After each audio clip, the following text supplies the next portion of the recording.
Rumah Terkutuk, cerita pendek dari buku misteri Rumah Terkutuk, antologi cerpen horor, ditulis oleh Umi Kurniafarti.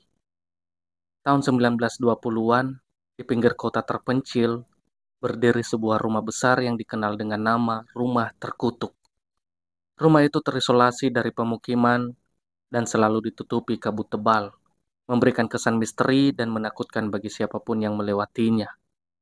Konon, rumah itu dulunya dimiliki oleh keluarga kaya raya yang tiba-tiba menghilang tanpa jejak pada suatu malam.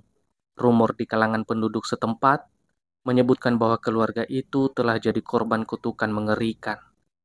Sejak saat itu, rumah terkutuk dianggap sebagai tempat yang angker dan dihuni oleh roh-roh jahat dan hal gaib lainnya.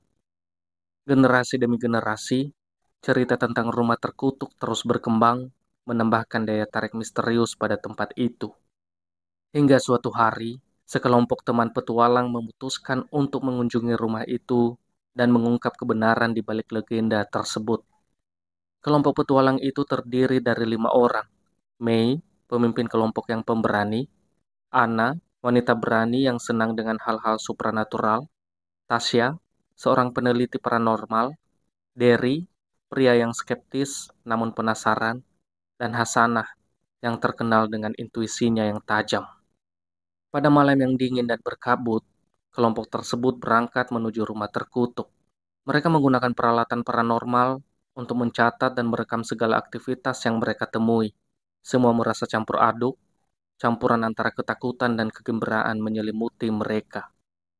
Ketika mereka tiba di depan pintu utama rumah, pintu itu tiba-tiba terbuka dengan sendirinya, menampakkan kegelapan yang menakutkan di dalamnya. Mei berusaha menyembunyikan ketakutannya dan memimpin kelompok itu masuk. Setelah memasuki rumah, langkah-langkah mereka terdengar seperti gema menakutkan di lorong-lorong yang gelap. Mereka menyalakan senter dan lampu UV untuk membantu melihat dengan lebih jelas. Suasana semakin menyeramkan karena desiran angin dan suara-suara aneh yang terdengar dari sudut-sudut ruangan. Tasya yang memiliki kemampuan supranatural merasa ada aura jahat yang kuat di dalam rumah itu. Ia merasakan keberadaan beberapa roh penasaran yang terus mengawasi mereka. Semakin jauh mereka menjelajahi rumah, semakin intens keberadaan roh-roh itu dirasakan. Pada hari pertama, mereka memutuskan untuk menginap sembari melihat sekeliling ruangan yang ada di rumah itu. Mei dan Anna mempersiapkan tempat tidur mereka, sedangkan yang lain menyiapkan makan malam yang akan mereka santap sebelum akhirnya mereka menjelajahi rumah tersebut. Malam hari pun tiba, tidak ada apa-apa yang terjadi selain mereka tertidur pulas. Suatu ketika, Anna sedang asik bermain ponsel di kamar tengah rumah itu, sedangkan kedua temannya yang lain ada di ruang tengah dan kamar belakang. Saat Anna asik melihat online shop, tiba-tiba sesosok bayangan lewat melintas di depan pintu kamar. Pada awalnya, bayangan itu Anna abaikan saja dan tetap melanjutkan aktivitasnya. Namun, bayangan itu melewati tepat di depan matanya. Anna tertegun sejenak mencerna pikiran, apa yang aku lihat, sebutnya dalam hati. Rasa takut menyelimuti Anna, suasana kamar yang biasanya sejuk tiba-tiba seperti sangat dingin dan suram. Sejenak Anna menghentikan aktivitasnya, mencoba menenangkan pikirannya yang mulai kacau. Saat Anna mencoba untuk tenang, tak jauh dari depan kamar, Anna mendengar Derry memanggil namanya. Anna terdiam sejenak hingga Anna membalas panggilan itu dan tidak ada jawaban. Anna yang tadi mulai merasa hawa kamar itu sudah tidak enak, akhirnya mencoba untuk bangkit lalu berjalan keluar kamar. Anna berjalan perlahan keluar.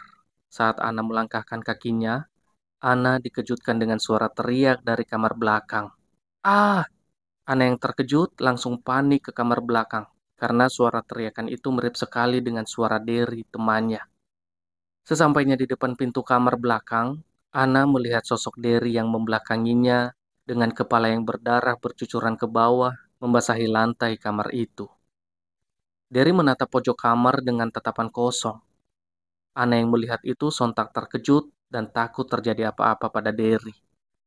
Anna perlahan mencoba mendekat ke arahnya. Der, kamu nggak apa-apa? Ujar Anna kepadanya. Terlihat Derry tetap berdiri tanpa membalas Anna. Antara takut Ana mencoba memberanikan diri mendekat ke arahnya, walaupun sekeliling Ana rasanya sangat dingin, seolah-olah ia berada di tempat yang berbeda saat itu. Perlahan, Ana mengangkat tangannya hendak memegang pundak Derry. Sedikit lagi tangan Ana sampai di pundaknya, tiba-tiba, "Ana, kamu ngapain di situ?" Ana terkejut bukan main mendengar suara Derry yang berada di belakangnya. Saat Ana menoleh, ia melihat sosok Derry yang berdiri seolah kebingungan melihat Ana. Sesaat kemudian, Ana membalikan untuk menoleh lagi ke arah pojok kamar itu lagi.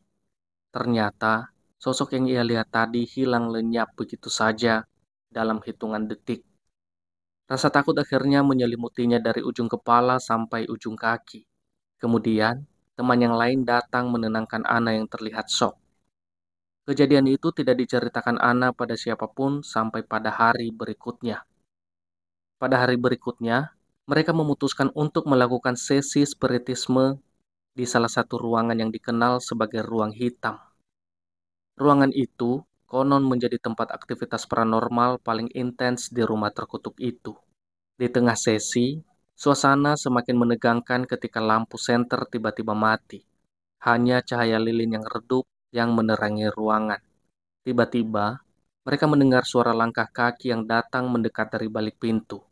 Hati mereka berdebar kencang mencari tahu sumber suara itu. Hasanah yang berani memutuskan untuk memeriksa pintu. Ketika pintu terbuka, mereka melihat bayangan hitam yang menghilang begitu saja di balik tembok. Mereka yakin bahwa roh-roh jahat sedang menguji ketabahan mereka. Mei merasa seperti ada yang mengikuti mereka dari ruangan ke ruangan, dan Derry merasakan adanya energi dingin yang mencengkeram dirinya. Ketika Tasya mencoba berkomunikasi dengan roh-roh itu, salah satu anggota kelompok tiba-tiba merasakan sesuatu yang menyentuhnya. Ia berteriak ketakutan dan mencoba lari. Tetapi takdir berkata lain. Tiba-tiba, pintu-pintu dan jendela rumah terkunci dengan sendirinya, mengurung mereka di dalam. Cahaya lilin mulai bergerak-gerak menunjukkan bayangan-bayangan mengerikan di dinding. Mereka merasa ada kekuatan gaib yang mengambil alih kendali atas mereka. Mei yang penuh tekad berusaha mengatasi rasa takutnya dan mengingatkan kelompok itu untuk tetap tenang. Namun, suasana semakin tegang dan mereka menyadari bahwa mereka berada dalam bahaya besar. Dengan keberanian, mereka mencoba mengatasi segala rintangan gaib yang menghadang, berusaha mencari cara untuk keluar dari rumah itu. Akhirnya, mereka menemukan buku kuno yang menyebutkan cara untuk mengusir roh jahat dari rumah tersebut. Mereka segera mengikuti petunjuk yang ada di dalam buku tersebut, dan dengan ritual yang serius, mereka berhasil mengusir roh-roh jahat dari rumah terkutuk. Cahaya kembali menyala, dan pintu-pintu terbuka, membebaskan mereka dari penjara mengerikan itu. Dengan perasaan lega dan rasa bangga atas pencapaian mereka, kelompok petualang itu keluar dari rumah terkutuk. Mereka membawa pulang cerita misteri dan pengalaman supranatural yang tak terlupakan. Sejak malam itu, rumah terkutuk tetap menjadi tempat yang menakutkan bagi banyak orang. Namun, kelompok petualang itu mengambil hikmah dari pengalaman mereka dan belajar bahwa terkadang keberanian dan kebersamaan adalah kunci untuk menghadapi misteri-misteri yang menakutkan.